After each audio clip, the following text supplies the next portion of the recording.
Hi guys, welcome to Gary Gaming TV. Today I'm going to do a quick review on The Witcher 3 Wild Hunt. Really enjoying this game so far. Not usually a person that can get into RPGs that easily, but this one's really cool. Never played the first Witcher, played a bit of the second one, but I'm really enjoying the third one. So we'll have a look at the options. This is the PC version, obviously. All your settings fairly simple. I've got the master volume turned down a bit for this video. I usually have it on 100 though. Control settings, you can do a variety of wee tweaks in here for your controllers and whatnot. I actually use mouse and keyboard on this. I don't use a controller for this game yet. I've heard it's actually easier with a controller, but I'm used to just mouse and keyboard, so that's what I've stuck with. And it's not too bad. You remap a few of the keys and it's a lot better. And you see that you've got your controller scheme. That's an Xbox One controller, is it, I think? Whereas I have an old Xbox 360 controller. But you can change the schemes for different things. Key bindings can all be modified. So, as you see here, I've got modify attack type is changed because that used to be shift, which is the same as sprint. So it was making doing your stronger attacks and stuff a little difficult. So I have a Razer Hex mouse, so I have it set so that the side keys are the numpad keys, so I just have it so I press one of them now for the modify attack. Works a hell of a lot better. Same for dodge, because that was like left alt, and even though I've got big hands, it was still not something that I would automatically go to dodge. I'd always hit space, which is the big roll. So I'll map that to my mouse as well.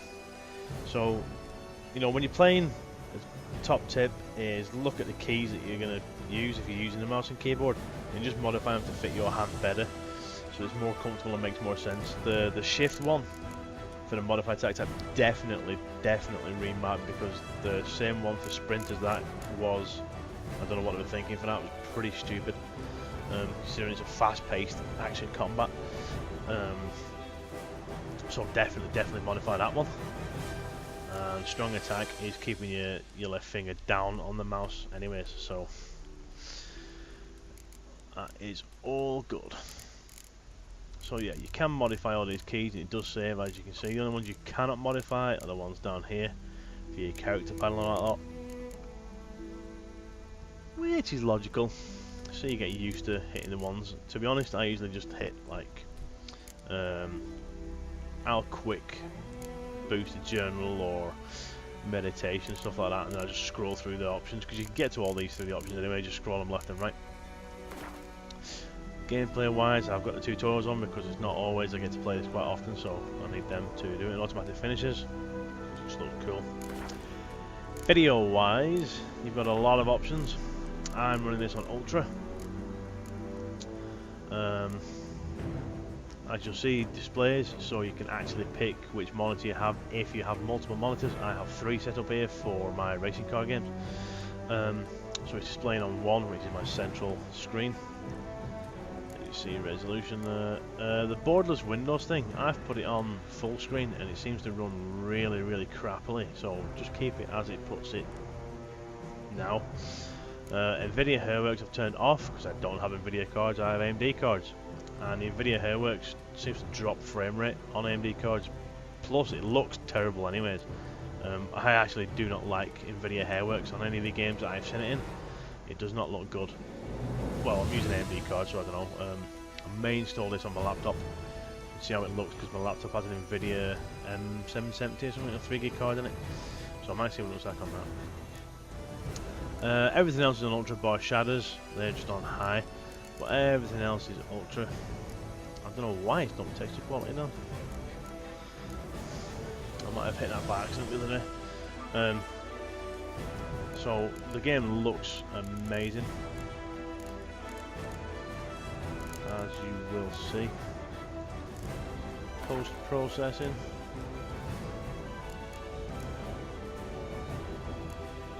Everything's on whatever it just presets for Ultra. And scaling and HUD is all as preset. So,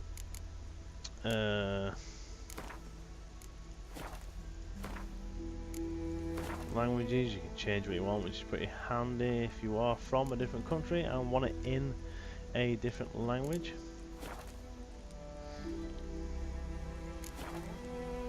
So options are pretty good, especially graphic options.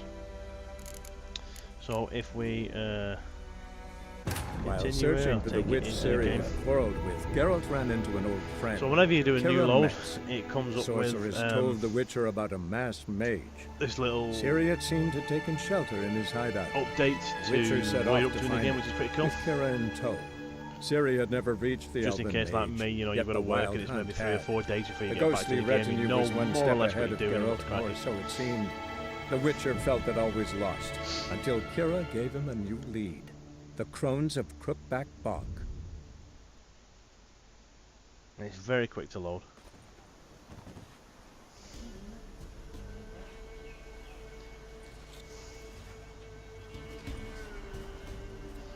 So here we are in game. Now I am on the second map that you can go to, and it is huge. And look at all these question marks I've got. That's just from picking up the notice board things. Now I've only got like what, 2 notice boards, and there is tons of stuff to do here. And if you notice, there's notice boards here, here, here, here. Loads of notice boards up here, so you're going to be spending a lot of time in this place. And this map is massive. If it's space again, you'll see your other zones. White Orchard is the starting area. Palace is like an intermediary, and you've got these others. Now, there are going to be DLCs for this game, so I'm assuming that's going to open up more of these lands.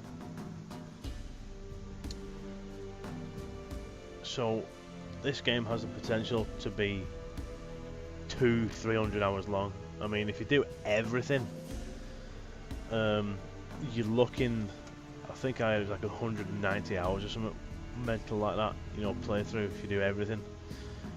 And that's not including just wandering around, finding random stuff, looking in buildings, killing the odd random mobs and stuff like that. You know, that's just doing the question marks and your main story and stuff. So there's a lot of gameplay to be had, but it looks amazing. This is your horse roach, which you can call to you. Where'd you come from? Can I get out of water? No, I'll just get out of water because I want to do something here which now. is awesome. So if I go to Ard, now I'm in the water. It actually ripples the water when you do it. The attention to detail like that is awesome, I think. So the controls are fairly easy. That just looks awesome. So I use the mouse cursor to roll through my signs, or you can hit tab and it brings it up there and it slows the world down so that you can select these, you know, while in combat, which is good. I don't think the other ones did that as much. I remember it being really hard to select your signs in the other ones. And then you just hit the old mouse button to select it there. So when you're not in combat, they come back really, really quickly. Obviously when you're in combat, they'll take time to load. And you have your Witcher vision here to find herbs and things a lot easier.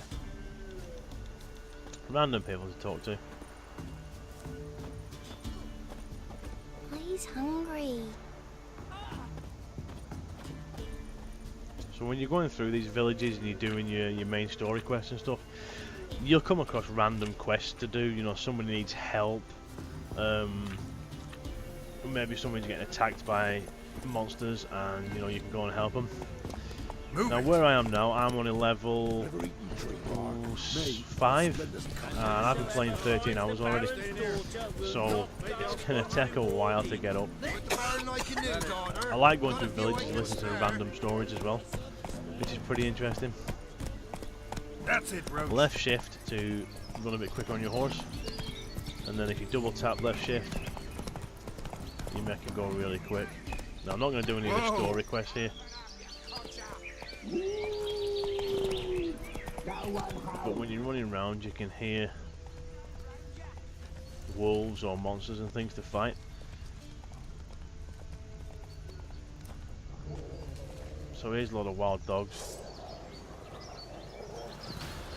So you can fight on and off your horse. So another top tip is do your few stuff first before you attack.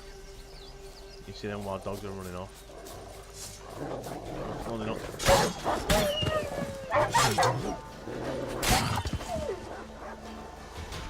So these are fairly thick characters on level 1.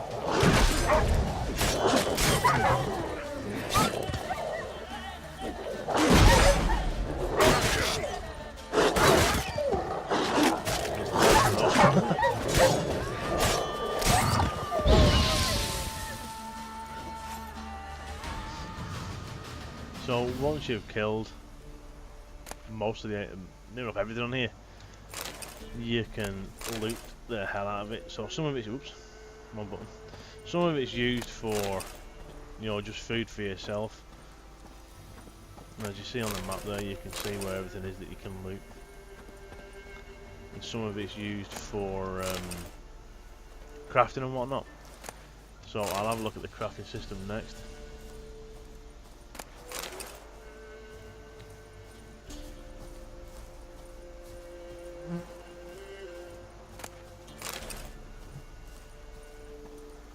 And obviously you've got your food and whatnot on your left hand side of the screen. So you hit R and F for different things like that. And sometimes it'll be just random clues knocking around to see what's going on. Obviously the dogs have been feeding on this thing. Now the crafting system is pretty in depth.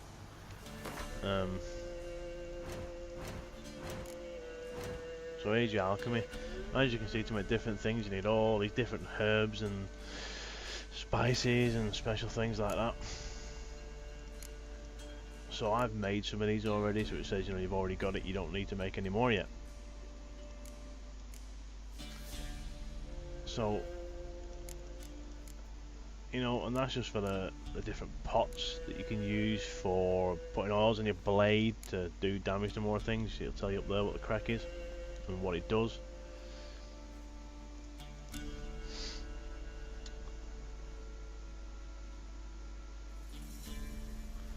And there's one that you actually drink, but it also gives a toxicity. So that's how toxic it is to you. But there's certain traits you can get to reduce that, but I'll show you that in a bit as well. Crafting wise, again, also very in depth for an RPG. You've got to collect all these items to create your boots. Now, near enough everything I've got is good, but not good. You know what I mean? You've got trade-offs with everything.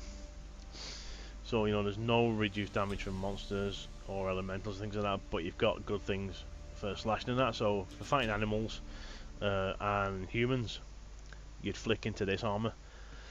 And then fighting, you know, monsters and that, you'd maybe change to a different armor, depending on what you've got.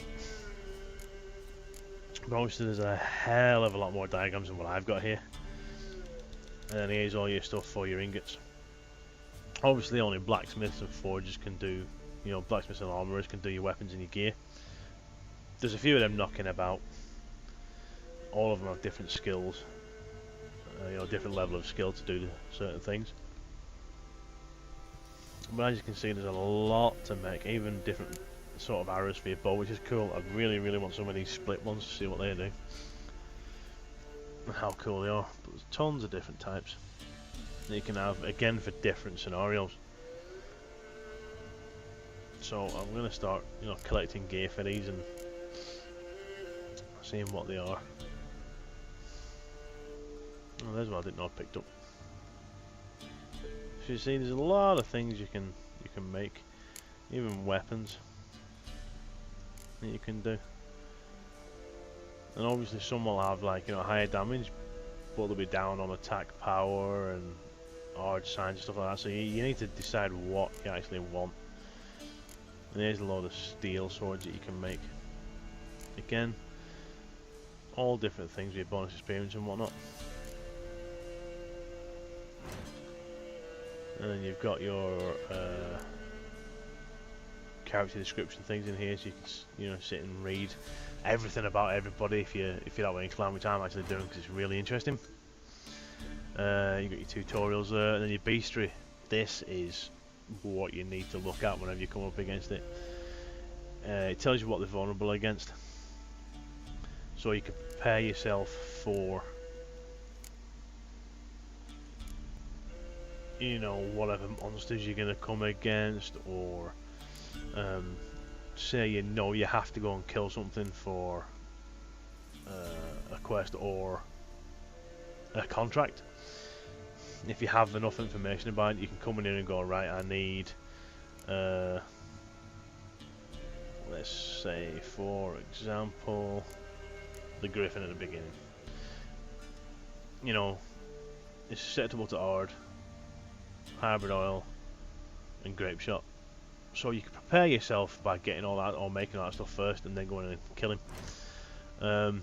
Meditation gets you your stamina and whatnot back, and skips time of day in case, say, it's 10 o'clock in the morning, and whatever you're hunting or whatnot only comes out at night.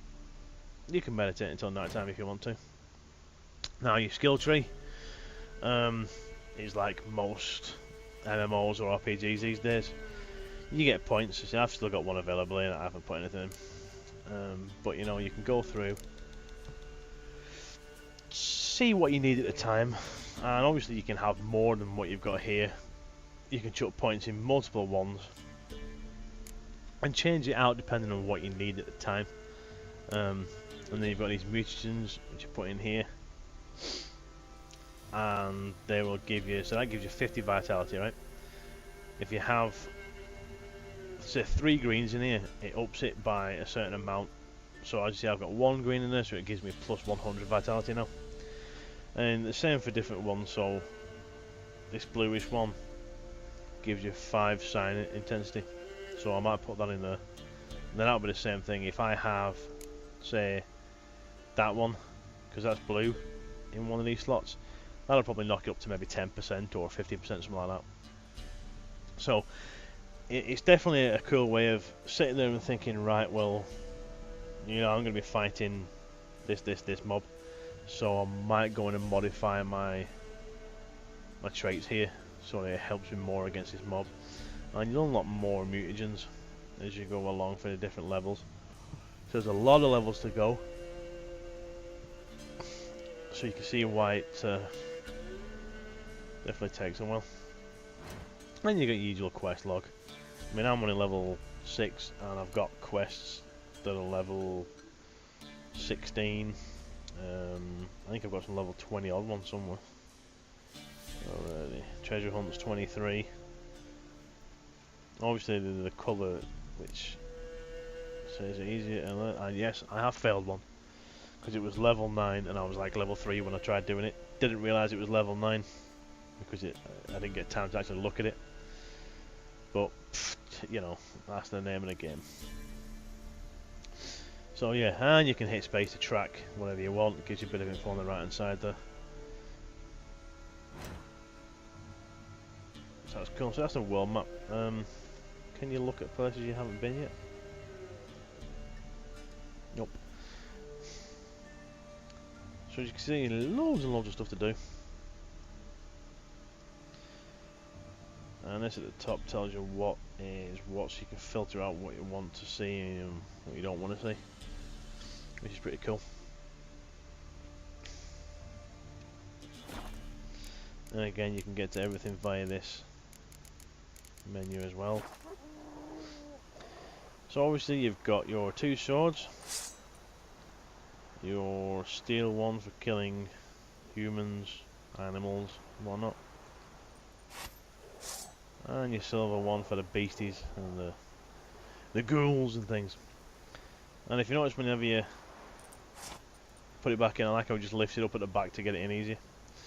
And then you've got your let's make sure it's connected, your crossbow for stuff as well. So You know, if you see any animals that you want to kill for food or whatnot, you can do this. It takes a little delay on it, so you know you'd have to think it a little bit. But the attention to detail on the level is amazing. And I'll run some of the other video footage in a bit and go over the detail of the game, but it is absolutely gorgeous. The sunsets and sunrises are really beautiful. Some of the scenery is amazing. They've really put massive amount of detail in this game, and looks awesome. So just bear with me. So you can see here a beautiful sunrise, and you can also hear the crackling of the wood, which is pretty cool in the trees, you know, because the wind's kicking in. The weather effects in this game are really nice as well. You've got strong winds, you've got rain, you've got thunderstorms with lightning, all that lot. There's beautiful detail in the game. I was just panning around there, just to show the actual gorgeous detail of the trees bending in the wind and everything. And here we go, so you can see some of the light coming through the trees and things like that. Absolutely stunning. Really beautiful skies and things like that. So here is a little bit of combat with some of the ghouls that you see. As you see, you automatically get your silver sword out, or you can get it out beforehand. This is pretty early on in the game. I'm only low level in this. I think I'm on like level 2 or 3 as well. And in the background there you'll see a skill stone. Now it's got up when you get there. You can see on the screen I have a few buffs, so things like your Igni and your Argon and all that lot can get buffs, so it's more damaging. And here we are blowing a nest up. So this is one of the question marks that's on the map that I've came to investigate. And if I meditate on this stone, it gives you A, a skill point, and B, it will buff your skill that it's for. So say your Igni, it'll make it do more damage when it burns people and things like that. Now this dude seemed to appear again out of that thing, so I went back to the nest, I think, to see if I can destroy it. No? So you see, you go up to it. I hit the wrong button there. And there you go, gives you a skill point, and it buffs that skill for a set amount of time. So they are actually handy to find. Now here is a random encounter. Again, it's one of the question marks that I found. Just some dudes in a camp, bandits or something they were. Now the combat is pretty good, and as you can see, it's pretty gory as well. You can cut people in half, you can lob heads off. I was pounding on this guy for a while because some mobs do require a little bit of thinking to kill. So he kept blocking it, so I had to figure out, you know, right, I've got to counter his attack to actually open up a slot to get him. Now there was an archer firing at me, so I had to break off fighting him so I could get this archer because they hurt. Again, you can get skills that help you bounce back arrows and dodge them and stuff like that, so as you skill up you will get more and more really good tactics for fighting guys. And you see he just took one shot because he was only low level.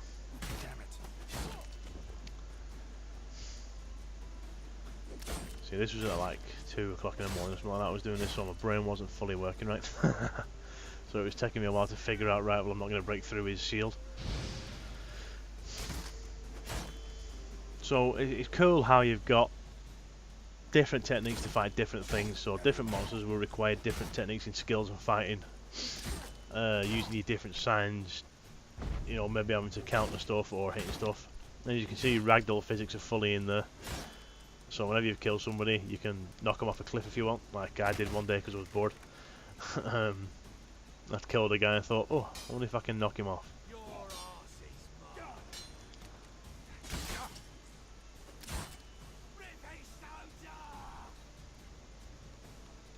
Now the storyline to the game, excellent, really engrossing.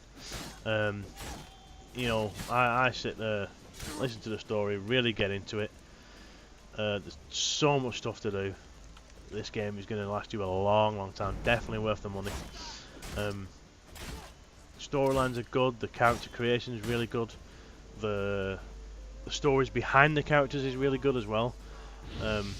You know, you can really get involved and immersed into this world, and it's going to be definitely an excellent game for a long time, and I highly recommend it to anybody who loves RPGs.